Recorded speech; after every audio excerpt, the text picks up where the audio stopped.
When a user accesses a secure website, normally their web browser will use the installed certificate from that secure website and determine if it is trusted from a certificate authority, a trusted certificate authority.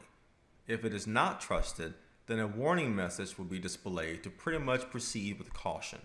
Well, with the PAN appliance in the middle of a TLS or SSL session, it is the PAN appliance that uses the actual server certificate to decrypt the secure page as if it was the client. Well, that same certificate for the secure website cannot be installed on the user's computer, especially since the PAN is acting as a proxy. What happens is that the client will use a certificate that comes from the PAN appliance itself. And this is what we need to do first.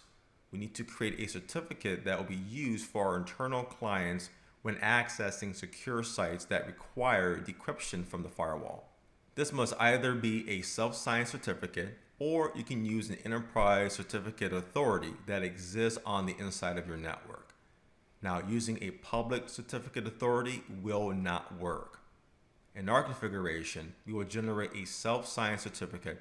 Then we will manually install this cert into our client's web browser to trust any secure site that the PAN appliance will decrypt.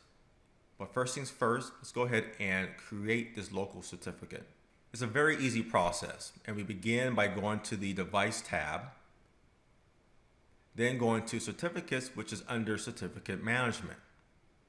And here we are. Now let's go down to Generate, which is towards the bottom. Starting with the certificate name, we'll call this Outbound SSL. It can be any descriptive name that you like. Next is the common name, and this can be an IP or a domain name. We're going to keep it simple, and we're going to use RouteHub, our company name. Next, we need to check certificate authority. For the crypto settings, you can leave these alone. That's perfectly fine. And now for the attributes, we're going to click Add. We're going to say country and input our country of US. Here we are. We're going to add another attribute for state. We are located in California, so we'll input that.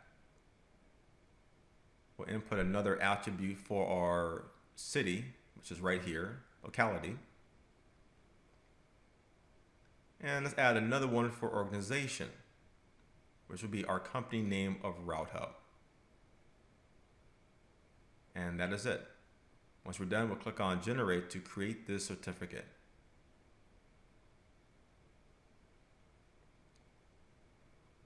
Great, it has been generated successfully.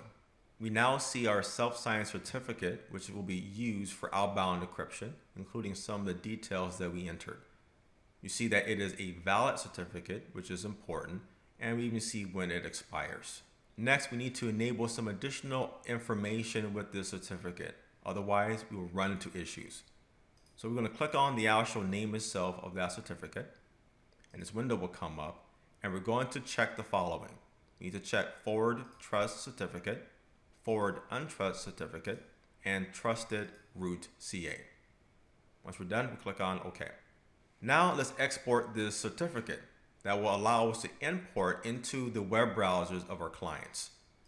So to do that, make sure that is selected for our certificate, and let's go down towards the bottom and click on Export.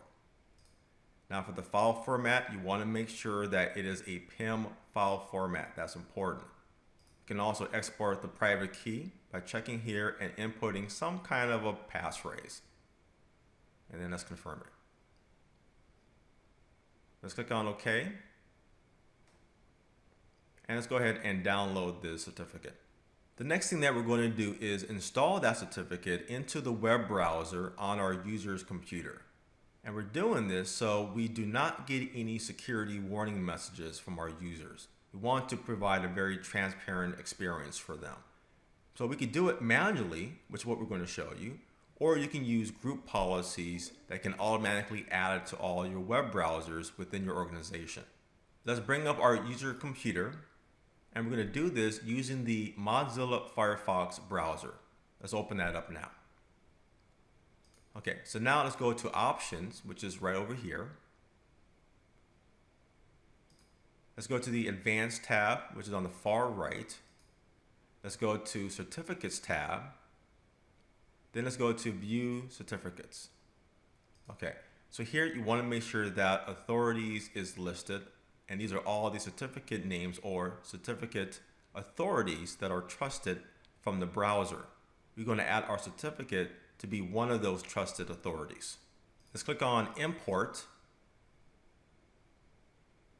and we'll select the certificate that we have exported from our firewall. And here it is on our C drive. Let's say Open. And here is asking us particular questions. And here we want to trust this certificate authority to identify websites. That's important. Once we do that, let's click on OK. And now that has been imported. We can confirm this by looking through the list here of certificate names until we see Route Hub. Let's drag this down further. There it is. So now our Route Hub certificate is listed as a trusted certificate authority now. We can click on View to view some of the details of the certificate that we have added. Not much information, but that's what it looks like. And these are some of the details as well. So that's pretty much it. We are all finished. Let's go ahead and close this up. Let's say OK, and then OK again. And say close this out.